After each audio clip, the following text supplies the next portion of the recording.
specific nuclei where this specific nucleus talks to a specific piece of cortex, let's say the part for hearing or the part for vision or whatever it would be. And then these interlaminar ones are talking more diffusely to the whole brain. And what's happening is that there's a cycle, an electrical cycle going through on both of these. And like we said before, it's going 40 cycles per second. It's going very, very fast. But these connections between the thalamus and the cortex are what bind things together and really synthesize us into a conscious mind. But the reticular nucleus, which I mentioned before, that little nucleus that's a cap like on the outside of the thalamus, that is in a position to modify this and change it. And this is sort of more of an anatomic picture of the same thing. Here's the thalamus with all of its different connections going up to the cortex, the surface of the brain. And then this is that reticular nucleus sitting on the outside. And what it's doing is it's modifying the connections. And it's in a position to sort of be an amplifier that can turn up or turn down. And there's indirect evidence. There's not direct evidence yet, but there's indirect evidence to suggest that this reticular nucleus is actually where meditation has its effect. When you concentrate, when you learn to concentrate and just let everything else go away, when you can train your intelligence to just go into a state of awareness without commentary, when you've managed to turn off that little voice in your head and just experience the world without criticizing it, without criticizing yourself, without chattering about it, without wondering what we were having for lunch. And when you can let all that monkey mind stuff go, this reticular nucleus gets reset in a way that changes your perception at the cortical level. It makes the world around you more vivid. It makes you more relaxed. It makes all of the different effects of meditation that we were talking about earlier. I have a little stuff here on like on meditation and nonviolence, but frankly, I think it gets a little bit more medical. Maybe this is enough, and maybe it would be better if we stopped. Whatever you feel is right. I kind of throw a lot of stuff at people. We still have some time. Well, why don't we maybe just sort of stop here for a minute, because this is kind of almost a separate topic, and maybe we can, I can just sort of go over some things or answer questions for people, and then if we aren't too tense or sore from sitting, then maybe we can see some more if people feel like it. Questions, observations, thoughts, things I should have made a little clearer. I have a question. When you showed those two images for the resting versus the meditating, yes, and they showed the actual blobs that were lighting up, yes, is that like a temperature scan, or is that like electrical activity? That was electrical. It was actually metabolic activity, which is an index of electrical activity. It's like, is it functional anymore, right? Yes, sir. Do those, I don't know if it's measured or not, but when that happens, have they measured other parts of the body, other organs, and have those changed under meditation? Yeah, those are different studies, but yes, people have definitely done those things. I was kind of focusing on the brain effects because I wanted to try and understand that so I could explain it to other people. But yes, with meditation, it's normal to have your heart rate drop. There are different forms of meditation, though. I mean, I've seen somebody doing Qigong, for example, where they use their breathing in a certain way to actually make their heart rate go way up and way down. They could just control it at will. So it's possible to do different things with it. But generally, most of the time when you're just sitting and relaxed, what happens is that your heart rate slows, your adrenaline levels drop, your cortisol and other stress hormones kind of drop in your system, and so there are a lot of different changes. The health benefits come from doing that on a regular basis. We were talking about how it sort of helps you, calm yourself a little bit so you don't get so caught up in the rat race of your everyday life. And if you're calmer, then that reduces levels of adrenaline and other stress hormones on a long-term basis, which then has secondary effects on a lot of organs. And it takes a while for it to happen, but those are all legitimate, real things. Yes, ma'am. The part of the brain that you said where meditation happens, what do you call that again? That layer that they peel back. Yeah, well, the area that may be really kind of the key place where perception gets cleansed, if you will, is called the reticular nucleus of the thalamus. It's kind of like, here's the thalamus, there's one on each side, and there's kind of a little layer of cells on the outside of it that's called the reticular nucleus. That's the one I was talking about. And you said it could amplify things, so when you're meditating, is it de-amplifying? Is it taking it down? Is it lowering those levels? Yes. Which makes, you say everything becomes clear, but it's not because it's amplifying, right? It's because you're slowing all that part down. It's turning things down, but it also has longer-term effects even after you stop meditating. You still, when you've done it enough times, it changes your perception in a longer lasting fashion. So it's not just the effects during meditation, but the effects in between meditation session too. It has an effect to sharpen your perception. I think it would be better to let Master Janine kind of tell us about the longer term effects of it, but it looks like some of the changes, at least in terms of perception, are probably happening at the reticular nucleus level. Is the thalamus the actual core of our brain? Is there a core? Well, like a center? I think people, it sort of depends what you mean by core. I think it's fair to say that it's the connector. Everything that comes up through the brainstem has to go through the thalamus before it goes out to the rest of your brain, to the cerebral hemispheres, where we kind of feel like we live, because all the thinking and all of the sort of perceptions and things are all happening up in this part of the brain, but they're heavily influenced by stuff that's down in the lower part. And then the connection between the lower part and the upper part is through the thalamus. So I think it's fairer to call it a connector than to call it a core, because there's other things you could also call a core for other reasons. And when we balance in Taekwondo, when you say we feel our body, but when we balance our body, we're using the frontal lobe, or all of it.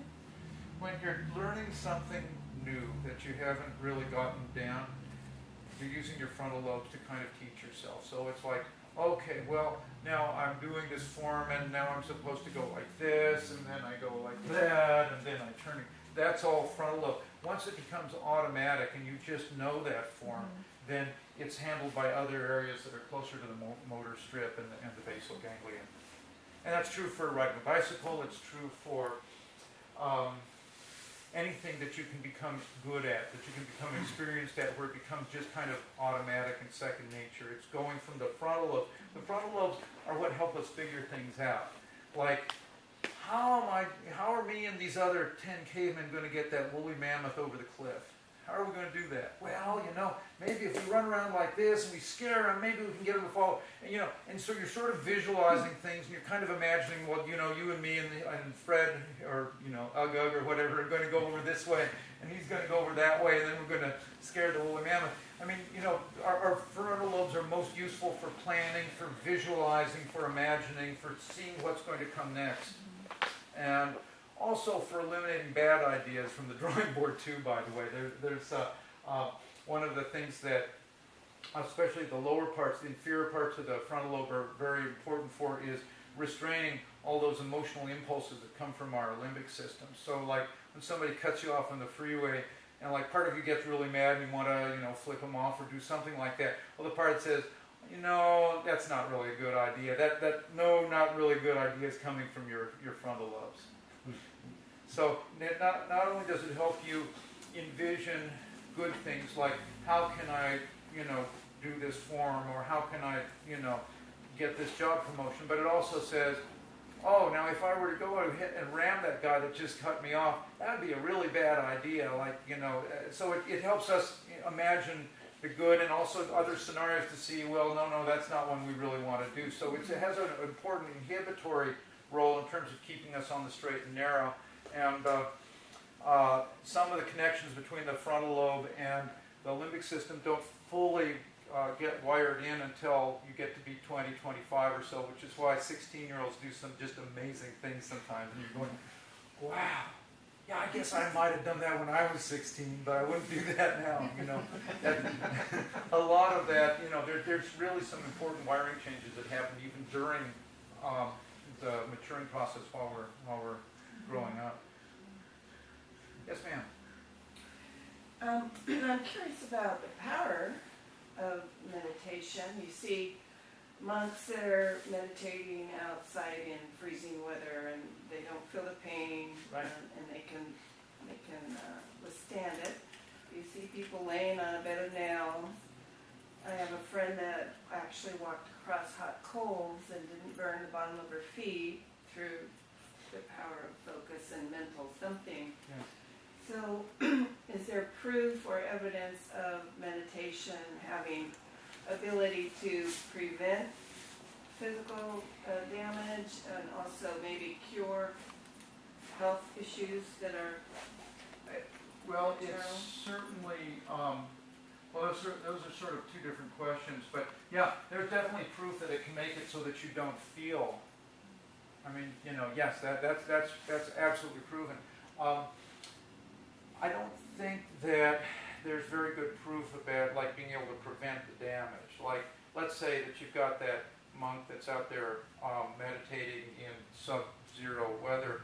I don't know that people have really studied to show that he's actually going to be more resistant to cold, to getting frostbite than somebody that was just out there shivering. I don't know about that one, but certainly in terms of feeling it and not letting it distract him, yeah, that's clear.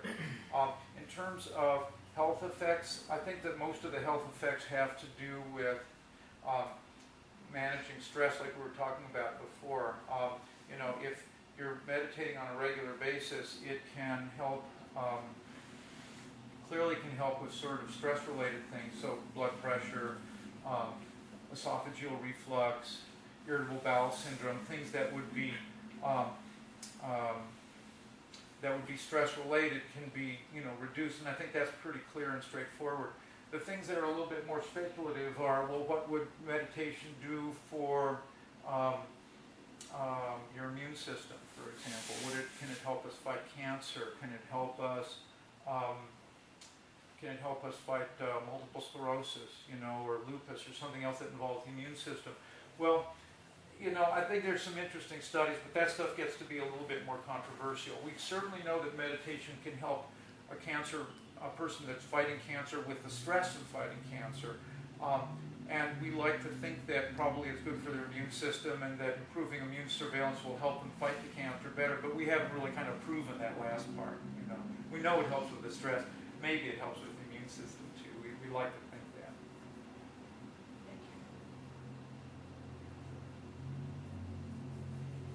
Anything else? So do you now see the medical community being more open to this? The Western medicine, do you think that it's going to help? Oh, there's always a spectrum. You know, I mean, I can find, you know, if I were to go to the doctor's lounge and just sort of talk to some of the doctors in the hospital, you know, I'd find, you know, a lot of people that would say, oh, yeah, I could really imagine that would be very helpful. But there'll be, you know, a number of people that would be total skeptics and say, oh, I think that's all a bunch of hogwash. So there'll be a spectrum. But certainly, you know, I think the people that are receptive to this within the medical community is much greater now than it was, you know, 20 or 30 years ago. But before we didn't really know much about what meditation actually did. We knew that you could, you know, like back when the Maharishi Mahesh Yogi was trying to teach the Beatles how to meditate, all we sort of knew was, well, you get more alpha rhythm in the back of your head if you're meditating. And so they actually came up with biofeedback things to increase the amount of alpha and hoped that that would do everything that meditation did for you. Well, it turned out that alpha rhythm in the back of your head was just sort of your visual part of your brain wasn't doing very much, and so it was sort of twiddling its thumbs. And that wasn't really it was true, but not the fundamentally important part of meditation. Now we're getting a little closer to understanding it. I wouldn't say that we're 100% there. But I think that as people have done more of this kind of research, but also as they've done more of the kind of research that Armando was asking about. In other words, like, let's see, you know, if we've got people who have heart disease, what happens after, you know, if we take half of them and put them in like just kind of an education program, and the other half we put in a meditation program? Do the meditators have less heart attacks down the road than the other people? Well, there's some stuff that kind of suggests that it does have some benefits. It's not like, you know, you can reverse a plug, you know, cholesterol in your heart and just make it kind of melt away. It's not like that, but it's helpful as an adjunct in terms of maybe, you know, once you've taken the plug out, maybe they'll be less likely to get the next plug if meditation is part of their program.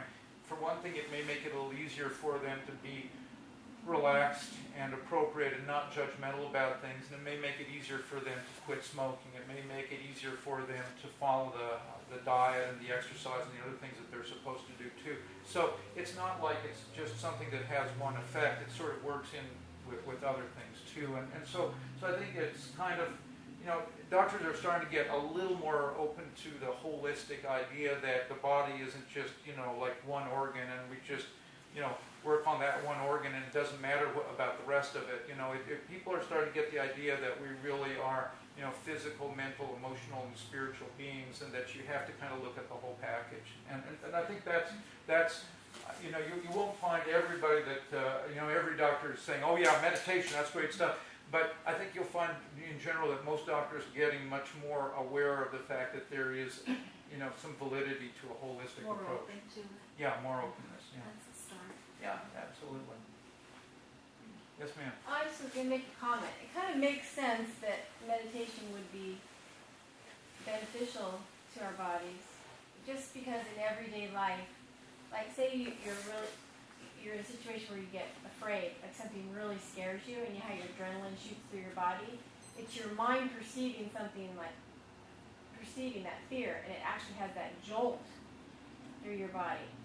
Or I've had times where I'm sitting like on a flight, I'm, you know, doing nothing, so I'm thinking about my forms, and I'm going through a form in my mind, and I realize my heart's pounding, and I'm not moving. I'm just sitting in my chair, and my heart's pounding, and I'm just thinking about doing a form. So it makes sense that if you're calming your mind and it's calming your heartbeat and calming everything, it would be definitely beneficial in a positive way. Well, maybe I'll just try quickly to take us through a little bit about the stuff on post-traumatic stress disorder. This is just another picture of the brain opened up, so you're looking into the middle of it. You know, we've got the limbic system here, but the other thing that I'm going to show you in a little bit more detail is that the limbic system, all these different emotional things, they also can interact with a little gland here that's called the hypothalamus. The hypothalamus is kind of the part of the brain that controls things like adrenaline and stress responses and all different hormone responses. There's a little gland called the pituitary gland that comes off the hypothalamus, controlled by the hypothalamus, and then this releases lots of different hormones. The things that create thyroid hormones, cortisol, a lot of the stress hormones, not adrenaline, but some of the other ones come through here. And if we go down, yeah, this is just sort of a little bit bigger picture. Again, here's the brain, and then this area here is the hypothalamus. And this is sort of a bigger picture of the hypothalamus showing all the different nuclei that control different hormones there. And then it goes down to this gland, the pituitary gland. This pituitary gland is bathed in blood, and so it releases, you know, these 7 different hormones into the bloodstream that then goes and gets mixed around, goes to the rest of your body. So this is how your thyroid gets regulated. This is how sex hormones get regulated. This is how prolactin that causes milking in mothers, but has other effects on your body. All of those things are released right here and go into your circulation system. But the emotional part of your brain is right here to control the visceral part of your brain, the adrenaline and all these hormones and a lot of other things that have to do with how fast or how slow your heart beats, how high or how low your blood pressure is. All of those things go through there. And it's relevant in post-traumatic stress disorder because we know that post-traumatic stress disorder affects those very areas of your brain. The symptoms that we know of PTSD, let's say that somebody was in Vietnam or in, war in Lebanon or war in Iraq, and they went through very stressful experiences. What are the elements of post-traumatic stress disorder? Well, vivid recollection. You have flashbacks to, the firefight that you were involved in where you lost your best friend, or, just vivid recollections of disturbing things from back there. Sometimes they can become a little distorted over time. You might go back and actually check with one of your buddies and find out that you aren't remembering things exactly right anymore. There's distortion. But when they come, they're very vivid. They're very vivid, and those flashbacks are an important part of it. But then there's also kind of a numbing to day-to-day life around you. You just kind of feel like you can't get excited about your kids doing well in school. You can't get excited about going out with your girlfriend. You can't get excited about anything that, your day-to-day life around you feels kind of dull. You have trouble remembering things. Stuff isn't very important, so it doesn't stick. You just don't have a vivid sense of that. But yet at the same time, you're feeling very anxious and jittery. I mean, you're not excited in a positive way about things, but you're nervous. There's like a car, makes a noise outside and you startle excessively. Somebody drops something and the noise just has an exaggerated effect on you. And all these things are sort of part of the so-called core symptoms of post-traumatic stress disorder. A numbness and a forgetfulness about day-to-day life, anxiety, and yet vivid flashbacks to what happened before. Well, those kind of psychological symptoms are also mirrored by hormonal symptoms. But if we take somebody that's having PTSD and we look at their brain compared with normal brains, we'll see extra functional MRI changes in the same areas that are affected by medication. That same area, the anterior cingulate gyros, where your body synthesizes inner awareness with outer awareness, right there. And sure enough, that's one of the places where they have abnormal activity compared with normal people. This is the same area that's also affected and can be modified by meditation. And we already went through this, just talking about how the emotional areas of the brain connect with hormone and visceral areas of the brain. This is a little too medical. I don't really want to spend a lot of time on it, but basically there's a bunch of hormone changes that happen in relation to PTSD. So you can measure PTSD objectively. You don't have to ask the person if they're having flashbacks if you don't want to. All you have to do is just check a few things about their cortisol levels and a couple of other things, and you can diagnose PTSD. And so that also means that we can study PTSD in animals. We can take baby mice, for example, and like some of them we can stress and the others we don't. The ones that are stressed, a year and a half later when they're big mice, if you take the ones that were stressed as a baby and got post-traumatic stress disorder, if you put them in a stressful situation, they're more likely to go back into post-traumatic stress than a mouse that was never stressed in the first place. And you can prove it by the hormone changes in them. So, if you think about it, I mean, there's plenty of times that somebody will have had post-traumatic stress disorder while they were in Iraq, let's say. And they get over it and they get some help and stuff, and they're basically, they're fine. But then something else bad happens 20 years later, their daughter's killed in a car accident or something like that. And all of a sudden they can go back into the same stuff, and it's because of rewiring things that happen in the brain from the original post-traumatic stress disorder makes you a little bit more likely to go back into that later. And we can prove that in mice because we can measure these hormone changes. Anyway, but there are things that make us resilient to trauma, that help us get over post-traumatic stress disorder, or that can make us more resilient to the other traumas that will happen in front of us in our own lives, whether it's losing a spouse, whether it's losing a job, whether it's all the things that make up a life that we all have to live with.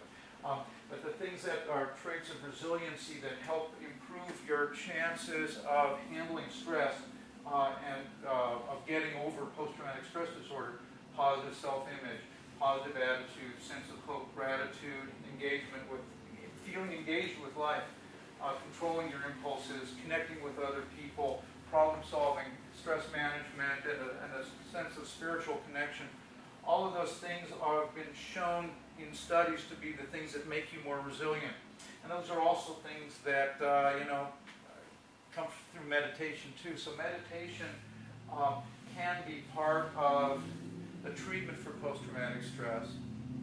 And it can make us, as practitioners, more resilient to the things that will happen in our own lives. The different losses and frustrations and cruddy stuff that happens to all of us, And so this is another potential advantage. And I won't go through the last little bit of it. I've done some work on violence and biology issues a long time ago, but that's, I won't go through the rest of it. I think that's enough. Anyway, so that kind of ties in with what you were talking about, so that's why I went through that last little bit. Anyway, I think we've all been sitting and getting sore and stiff long enough. We can probably, if anybody else has any more questions, we can sort of do them as we're starting to get to know.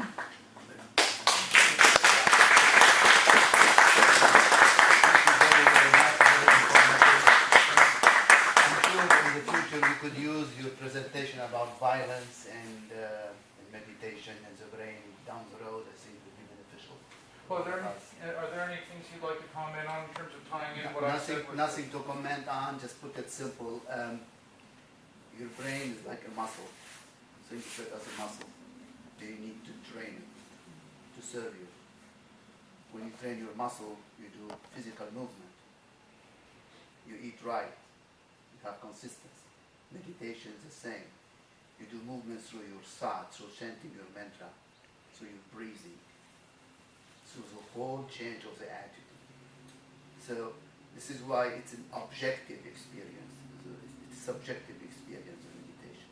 If you put 6 Buddhist monks next to each other, and they meditate, and they come from the same school of meditation, but each come from a different background, and each has different body structure. They all have the same maybe feeling, are able to isolate themselves from the moment and live inside themselves, but they each experience differently meditation. So it takes practice, it takes consistency, and it takes really commitment to change, and it will help us to change. Thank you very much, Jim. It was great.